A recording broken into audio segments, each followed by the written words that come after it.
Setiap orang mempunyai sifat dan karakter yang berbeda-beda, tergantung di mana dan bagaimana ia tumbuh. Ada yang baik, kurang baik, ataupun buruk. Sifat dan karakter seseorang terbentuk dari berbagai macam sisi. Ada yang memang dibentuk secara baik oleh orang tua dan lingkungannya. Ada juga yang terbentuk karena lingkungan yang kurang bagus. Sehingga timbullah sifat yang kadang-kadang tidak baik juga.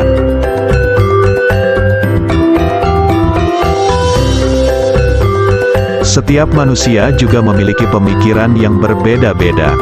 Sebuah pemikiran atau naluri yang sangat berbeda-beda ini sangat dipengaruhi oleh berbagai hal.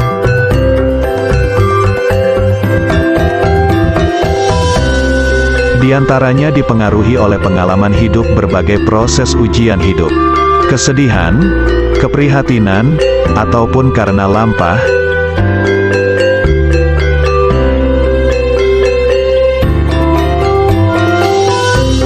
Bagi seorang Satrio Piningit, ia mempunyai naluri yang begitu tajam, seringkali ia sangat tepat menganalisa atau mengira tentang suatu hal.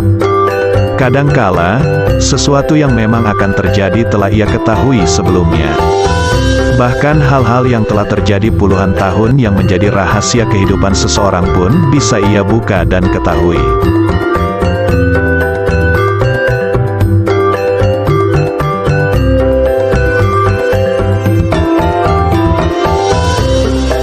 Untuk menelusuri suatu permasalahan, begitupun atas serangan-serangan atau gangguan-gangguan yang akan menghampirinya, ia sudah dapat mengetahui jauh sebelum terjadi.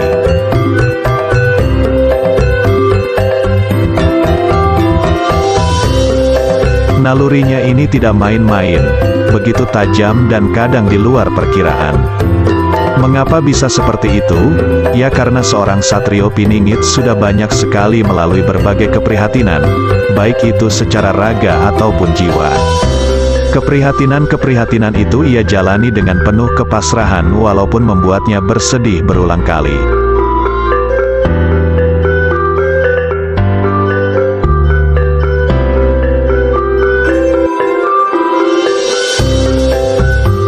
Ia menyadari segala macam keprihatinan dan laku lampahnya itu sebagai prosesi hidup yang setiap orang pun mengalaminya, namun tentu saja dengan cerita dan kisah yang sangat berbeda-beda. Dengan nalurinya yang tajam itu pun ia dengan gampang menemukan dan memilih mana sekiranya orang-orang yang terpilih di dekatnya.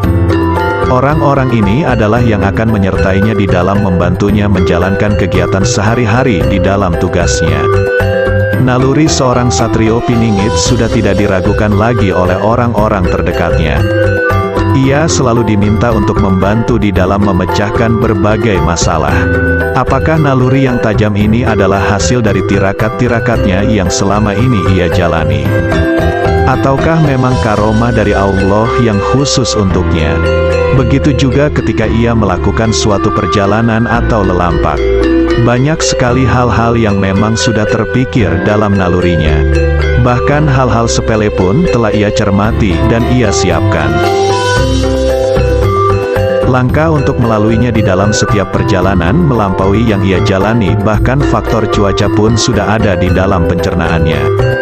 Semua ia pikirkan dengan penuh kepasrahan dan permohonan kepada Tuhannya. Dengan ketajaman nalurinya, tidak selanjutnya membuat ia takabur, karena ia amat sangat menjaga pikirannya untuk selalu sadar bahwa apapun dan selalu sadar bahwa apapun dan bagaimanapun itu semua adalah karena rohnya. Ia tidak mempunyai hak untuk sombong dan merasa hebat. Apalah artinya kita manusia yang hanya begitu kecil di hadapan Allah. Manusia sehebat apapun tetaplah manusia yang tiada daya dan upaya. Karena semua tentang kita hanya digerakkan atas izinnya, maka tiada alasan untuk merasa hebat dan kuat. Matur sembah nuwun. Salam Rahayu Sagum Dumadi.